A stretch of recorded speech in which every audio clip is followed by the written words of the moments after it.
to my teacher, Ma'am Ibing. Have a great day, Ma'am.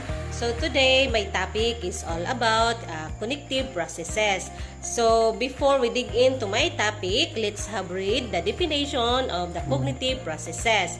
So the cognitive processes, the performance of some composite cognitive activity, an operation that affects mental content, the process of thinking, the cognitive operation of remembering. Cognitive processes include creating mental representation of physical objects and events and other forms of information processing. So, the cognitive processes are the series of chemicals and electrical signals that occurs in the brain that allow you to comprehend your environment and gain knowledge. So, neurons release chemicals that creates electrical signals in nearby neurons, creating a mass of signal that are then translated into conscious and unconscious throughout conscious interpretation of your five senses. So, the first cognitive processes is the sensation. So, the sensation, it refers to our awareness about various stimuli which we encounter in different modalities such as vision, hearing, touch, smell, and taste. So, sensation is the process by which our sense organ receive information from the environment. So, what we see, what we hear, what we touch, what we smell, and what we taste, that is called sensation. So, the second one is the attention. So, attention is the ability to choose and concentrate on relevant stimuli. Attention is the cognitive processes that makes it possible to position ourselves toward relevant stimuli and consequently respond to it. This cognitive ability is very important and it is essential function in our daily.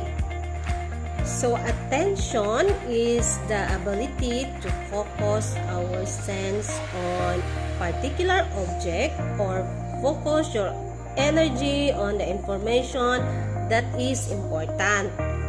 During the attention, we selectively focus on the particular stimulus among many stimuli available to us. For instance, while listening to the online report, so we attend to the word pronounced by the reporter and try to ignore the other stimuli present in the surroundings. So only one thing can be focus of attention.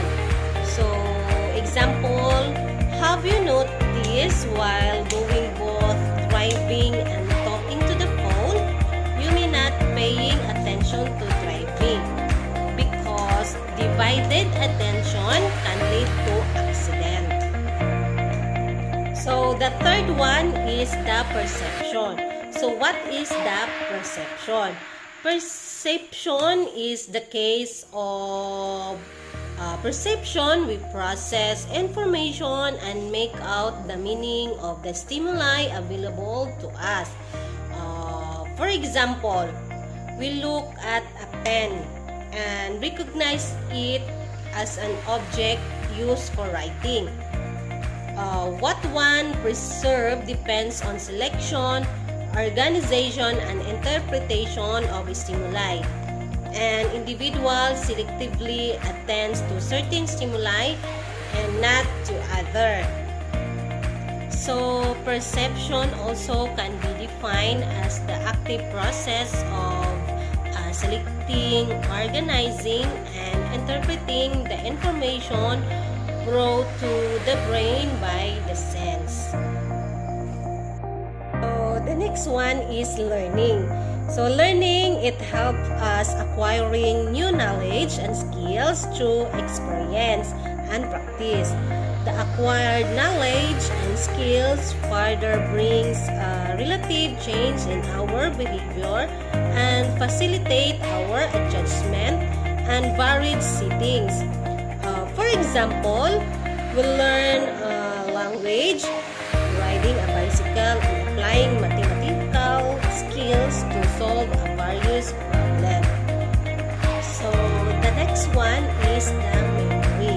So the memory, the information we process and learn is registered and stored in the memory system.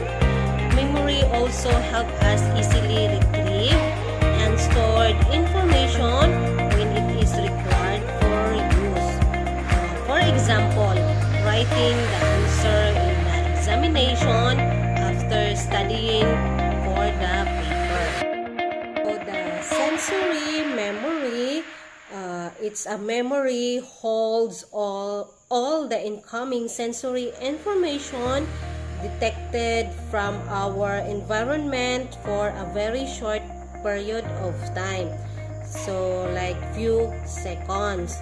So the short-term memory holds a limited amount of information for slightly longer period of time, like about 15 to 20 seconds.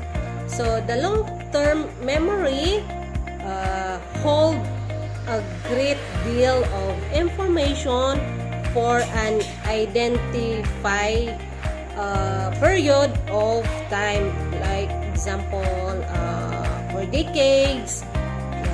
Example, consider that the elderly can recall events from the childhood. So that's the example of the long-term memory. So next one is the thinking. So thinking, in the case of thinking, we use our stored knowledge to solve various tasks. We logically establish the relationship among various objects in our mind and take rational decision for a given problem. We also evaluate different events of the environment and accordingly form an opinion. So it is a step-by-step model that helps you identify a problem, pick a solution between alternatives, and find an answer. So the next cognitive processes is the decision making. So the thought process of selecting a logical choice from the available option. When trying to make a good decision, a person must weigh the positive and negative of each option and consider all the alternatives. For effective decision making, a person must be able to forecast the outcome of each option as well, and based on all these items, determine which option is the best for the particular situation. So the last one is the problem solving. So it is a mental process that involves discovering, analyzing, and solving problems. The ultimate goal of the problem solving is to overcome obstacles and find a solution that best resolve the issue. So the best strategy for solving a problem depends largely on the unique situation. In some cases, people are better off learning everything they can about the issue and then using factual knowledge to come up with a solution. In other instances, creativity and insight are the best option. So that's all my topic. It's all about the cognitive processes, and I'm Melissa Sobisol, your reporter for today. And have a great day, guys, and hope that you learned something today. And yeah, thank you for listening. Bye-bye!